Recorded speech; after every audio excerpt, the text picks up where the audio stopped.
एक बार की बात है, एक गांव में करमू और धर्मू नाम के दो भाई रहते थे। करमू छोटा था और धर्मू बड़ा था। पिता की मौत के बाद धर्मू खेती का बंटवारा करता है और खुद उपजाऊ जमीन रख लेता है, जबकि करमू को बंजर जमीन दे देता है। करमू अपने भाई से कहता है कि भैया, आपने मुझे बंजर जमीन दी है, इस पर मैं कैसे खेती कर पाऊंगा।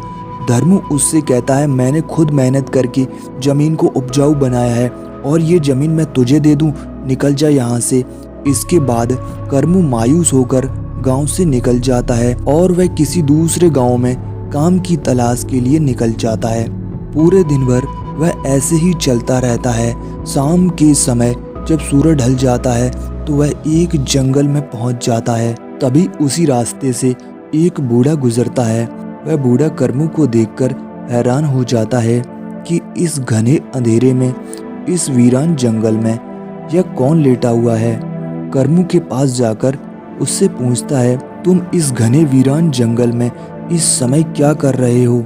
करमू उसे सारी बात बता देता है कि उसके साथ उसके भाई ने क्या किया है।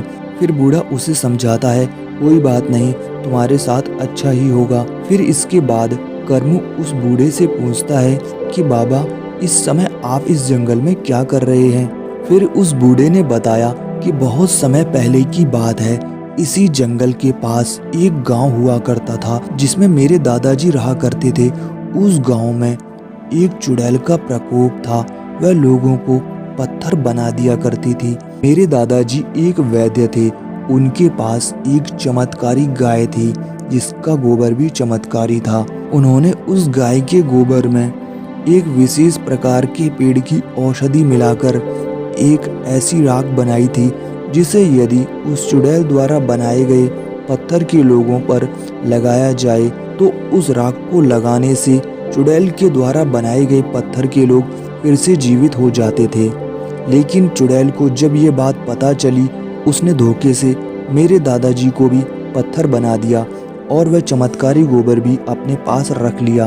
वह पेड़ तो इस जंगल में मिल जाता है, लेकिन वह गोबर केवल इस समय उस चुड़ैल के पास है। ये बात मुझे मेरे पिताजी ने बताई थी, इसीलिए मैं अपने पूर्वजों का बदला लेना चाहता हूँ और उस चुड़ैल को हमेशा के लिए खत्म करना चाहता हूँ। इसीलिए हर रोज रात में मैं उस चुड़ैल की झोपड़ी से वह चमत्कारी गोबर लेने के लिए जाता हूँ, क्योंकि उस चुड़ैल को रात में दिखाई नहीं देता। बूढ़ा करमू को बताता है कि मैं आज भी उसी की झोपड़ी में जा रहा था, लेकिन तुम यहाँ मिल गए।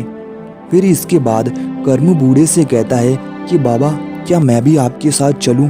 शायद मैं आपकी कुछ मदद कर सकूं। वह बूढ़ा करमू से कहता है, नहीं बेटा, मैं अपने लिए तुम्हारी जान को खतरे में नहीं डाल सकता। करमू जिद करता है तो बूढ़ा राजी हो जाता है और अपने साथ करमू को लेकर चुड़ैल की झोपड़ी की ओर चल देता है। जैसे ही करमू और वह बूढ़ा व्यक्ति चुड़ैल की झोपड़ी के पास पहुंचते हैं, बूढ़ा व्यक्ति करमू को समझाता है कि उस चुड़ैल के पास एक जादुई छड़ी है जिससे वह लोगों को पत्थर का बना देती है। वह अंधेरे में कम देख पाती है। बूढ़ा व्यक्ति करमू को समझाता है, जैसे जैसे मैं पत्थर फेंकूंगा वैसे वैसे तुम एक एक कदम उसकी झोपड़ी की ओर बढ़ाना और वहाँ गोबर रखा होगा उसे उठाकर ले आना। इससे तुम्हारे कदमों की आहट उसे पता नहीं चलेगी। करमू राजी हो जाता है। इसके बाद वह बूढ़ा व्यक्ति एक एक करके पत्थर के टुकड़े फेंकने लगता है।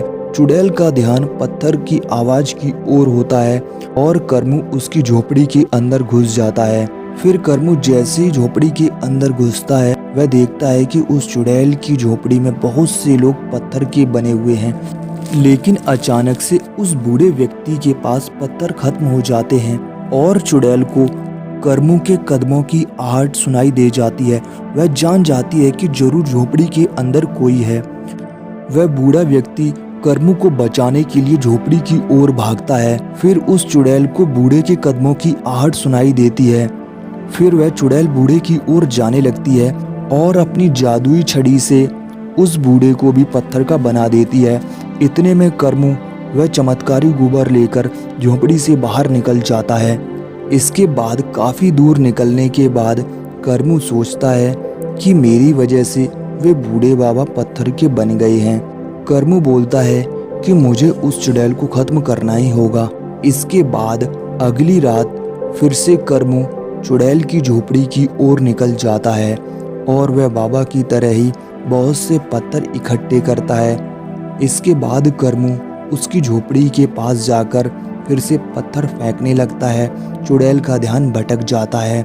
इसके बाद करमू उसकी झोपड़ी के अंदर घुस जाता है। फिर अचानक से करमू के पास पत्थर खत्म हो जाते हैं और वह चुड़ैल करमू के ऊपर अपनी जादुई छड़ी से वार करने लगती है। करमू जैसे तैसे बचता रहता है। उसे कुछ समझ नहीं आ रहा था। अब करमू की जान भी खतरे में थी।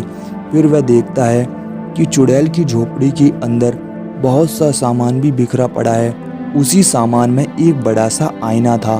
करमू वह आईना उठा लेता है और जैसे ही चुड़ैल उसके ऊपर अपनी छड़ी से वार करती है, चुड़ैल का जादू उल्टा पड़ जाता है। आईने में टकराकर छड़ी से निकली हुई जादुई किरणें उसी चुड़ैल पर पड़ती हैं और वह खुद पत्थर की बन जाती है। इस तरह से करमू उस चुड़ैल को खत्म कर देता है।